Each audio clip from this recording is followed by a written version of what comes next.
லாஸ்ட்டாக நடந்த குரூப் 4, அதாவது 9/6/2024 நடந்த குரூப் 4ல் நான் செய்த தவறுகள் நிறையா இருக்குது. அதை உங்களோட பகிர்ந்துக்கணும்னு ஆசைப்பட்றேன். நான் ஒரு 5 வருஷமாக அந்த குரூப் 4 அதாவது டிஎன்பிஎஸ்சின்னு படிச்சுக்கிட்டு இருக்கேன். படிச்சுக்கிட்டு இருந்தாலும் அதாவது கண்டினியூவாக படிக்கணும்னு ஒரு சூழ்நிலைகள் எனக்கு அமையலை. குடும்பத்தை பார்த்துக்கணும், ஃபேமிலி மேனு, 2 குழந்தைங்க இருக்காங்க. அப்படி இருந்தும் அப்போக்கப்போ டைம் கிடைக்கும் போதெல்லாம் புக்கை எடுத்து படிச்சுக்கிட்டு இருக்கேன். தீவிரமாக படிக்கணும் அப்படின்னா அதுக்கான சூழ்நிலைகள் எனக்கு இல்லை. ஆரம்பத்தில் தீவிரமாக படித்து குரூப் 2 கிளியர் பண்ணினேன். ஆனால் அந்தளவுக்கு மார்க் எடுக்காதனால வாய்ப்பு நழுவி போயிடுச்சு.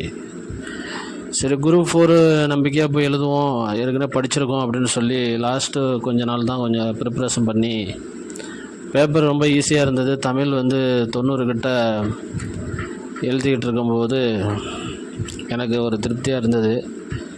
என்ன நடந்துச்சு அப்படின்னா, எக்ஸாம் காலில் நான் முதன்னு அந்த கொஸ்டின் பேப்பரை நான் வேறு ஆங்கிளில் இங்கேருந்து எழுதுவோம் அப்படின்னு சொல்லிட்டு போயிட்டு இருந்தேன். எக்ஸாம் காலில் போய் எனக்கு ஒரு பதட்டம். என்னென்னா, நம்ம மேத்ஸை எடுத்து பண்ணுவோம் அப்படின்னு சொல்லி மேத்ஸ் எடுத்து பண்ணதான் நான் மிகப்பெரிய முட்டாள்தனம். கிட்டத்தட்ட ஒரு 20 கிட்ட சரியாக பண்ணிவிட்டு அதுக்கப்புறம் டைம் இல்லை, 1.5 ஹவர் அதில் இழுத்துக்குச்சு. பாக்கி 1.5 ஹவரில் என்ன பண்ண முடியும் சொல்லுங்கள். தமிழ் 90 கிட்ட நெருங்கும் போது எனக்கு மிகப்பெரிய ஒரு பதட்டம். 3/4 மணி நேரம் தான் இருக்குது. ஜிகே என்னால் சரியாக பண்ண முடியல.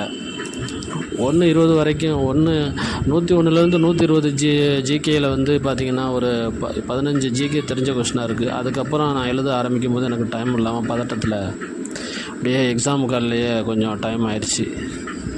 150லேருந்து 150லேருந்து 200 கொஸ்டினில் நான் 25 கொஸ்டின் ஆல்ரெடி கணக்கை முடிச்சிட்டேன். பாக்கி இருக்கிற ஒரு 30 கொஸ்டின் எனக்கு 1/4 மணி நேரத்தில் எப்படி பண்ணுறதுன்னு தெரியாமல் ஏபிசிடின்னு போட்டுட்டு வந்துட்டேன். அது வீட்டில் பார்க்கும்போது கொஸ்டினை எல்லா கொஸ்டினுமே கிட்டத்தட்ட ஒரு 20 கொஸ்டினு 10 கொஸ்டின் பார்த்தோன்னே அடிக்கிற மாதிரியும் 10 கொஸ்டின் எலிமினேட் பண்ணி ஆன்சர் பண்ணுற மாதிரியும் இருந்து என்னுடைய மனசு தாங்க முடியல. கிட்டத்தட்ட ஒரு 155 கொஸ்டின் குரூப் 4ல் எழுதினேன். அதை எழுதி 20 கொஸ்டின் வாய்ப்பு இல்லாமல் போயிடுச்சு. 160ல் என்னுடைய வேலை பறி கொடுத்துட்டேன். நீங்களும் இது போல் தமிழ் அட்டன் பண்ணிக்கிட்டு இருந்தேன். கிட்டத்தட்ட ஒரு 90 கொஸ்டின் அட்டன் பண்ணோன்னா மணி 11:45 ஆயிடுச்சு. அதுக்கப்புறம் 3/4 மணி நேரம் தான் ஜிகே தொடணும். நான் வரிசையாக 101லேருந்து 110 வரைக்கும் 120 வரைக்கும் ஜிகே ஒரு 15 கொஸ்டின் தெரிஞ்ச கொஸ்டினாக எழுதிட்டேன். அதுக்கப்புறம் டைம் இல்லை எனக்கு. அதுக்கப்புறம் பரபரப்பாக எழுதிக்கிட்டே இருக்கும்போது கிட்டத்தட்ட பாதி கொஸ்டின் தான் ஒரு 50 கொஸ்டின் என்னால் அட்டன் பண்ண முடியாமல் சேடு பண்ணிக்கிட்டே வந்துட்டேன். வீட்டில் பார்க்கும்போது கிட்டத்தட்ட அதுக்கப்புறம் 20 கொஸ்டின் எனக்கு ஜிகே தெரிஞ்ச கொஸ்டினா 10 கொஸ்டின் பார்த்தோன்னே அடிக்கிற மாதிரி மீதி ஒரு 10 கொஸ்டின் எப்படி அதை எலிமினேட் பண்ணி போடலாம் அப்படிங்கிற மாதிரி இருந்தது. அதை நினச்சி நான் ரொம்ப வருத்தப்படுறேன்.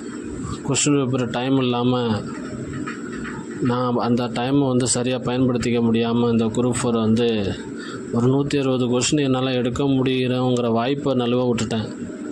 இது நான் பண்ண மிகப்பெரிய தவறு. எல்லோரும் இந்த மாதிரி பண்ணாதீங்க. முதல்ல தெரிஞ்ச கொஸ்டினை எல்லாம் ஷேடு பண்ணிவிட்டு அதுக்கப்புறம் மீதி உள்ளதை பாருங்கள். தெரியாத கொஸ்டினை கடைசியாக பாருங்கள்.